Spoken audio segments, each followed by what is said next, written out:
I spend more time at my desk than anywhere else, and the past 12 months has really made me realise that if I want to be productive at my desk, it needs to be somewhere where I can enjoy being. It needs to be exactly how I want it. And the reason for that is I've been studying for university at home. I've started this channel, so I've been working at home.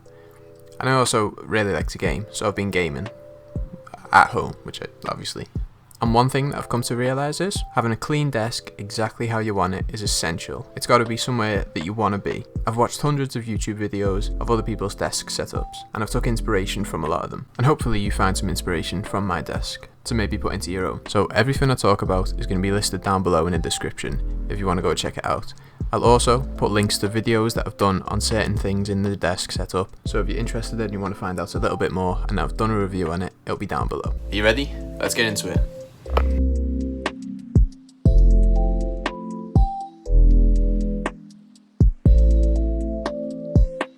So how else could we start a desk tour without firstly talking about the desk itself? At the heart of the setup is the IKEA Carlby countertop, sitting on two Alex drawers, also from IKEA. I chose the countertop for a few reasons. It's sturdy and reliable. The walnut finish provides an accent from the blue and grey walls, and it also provides some character to the setup. The desk is 1.8 meters long, and it's just the right length for me. I can put everything where I want it, and it doesn't get cluttered easily. I use the Alex drawers to store all sorts of stuff, from pads and pens that I use for university to spare wires and chargers. They also help keep the place nice and clean and tidy. Underneath the desk is just as clean.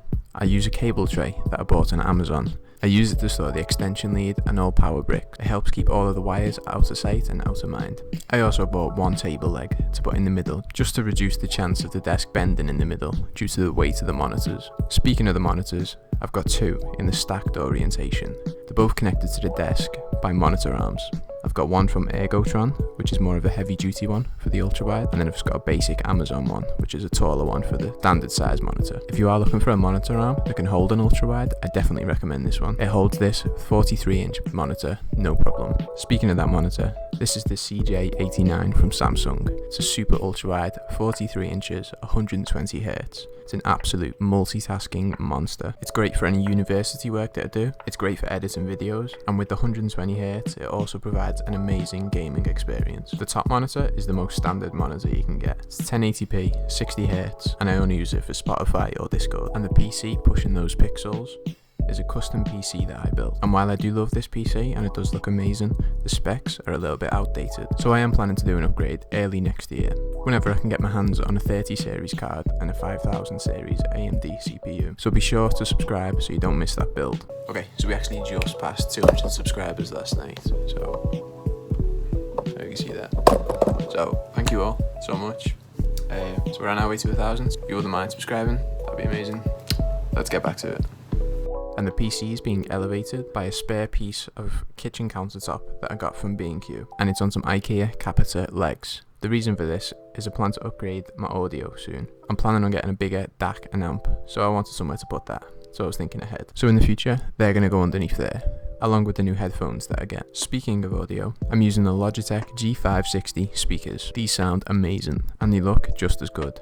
I think they match my setup really well. There's two different zones of RGB lighting that you can change with the Logitech G Hub software. And for headphones, I'm using the Razer Nari Ultimate. I'm using it with a wire going into the Sennheiser GSX 1000. As for my other peripherals, I'm using the Razer Viper Ultimate. I've been using this for a while now and it's absolutely amazing. I don't think that I could go back to a wired mouse. And for the keyboard, this is the Drop Alt 65% mechanical keyboard with cherry blue switches and the slate keycap set. It's a 65% keyboard and it's exactly what I wanted. I didn't want to go down all the way to 60% as I use the arrow keys, so 65 is exactly where it's at. That's my go-to keyboard. Next to that, I've got a wrist rest. It matches the desk almost exactly. It's the exact same wood. And these are sat on the Aqua Control Plus from XRAY. It's a control and a speed mousepad all in one. Behind the desk is a light strip from Govee. For my microphone, I've got a boom arm from Amazon. This is connected to the drawers next to my desk, and I'm using the blue Snowball microphone. It doesn't break the bank, and it's a huge step up from headphone microphones. As for the chair that I use, this is the ERGO Chair 2 from Autonomous. I've done a review on this chair. The amount of adjustment that it offers is amazing, and it was definitely a step up from a gaming chair. Okay, so this desk is something that I've worked towards all year, and I wanted it to be somewhere that fits my needs, and I wanted it to be somewhere that I'd love to be, and I think I achieved those goals. So this has been my 2020 desk setup, and I want to thank you all for watching. Hope to see you next year, and remember, the links are all down below. Thank you, and I'll see you in the next one.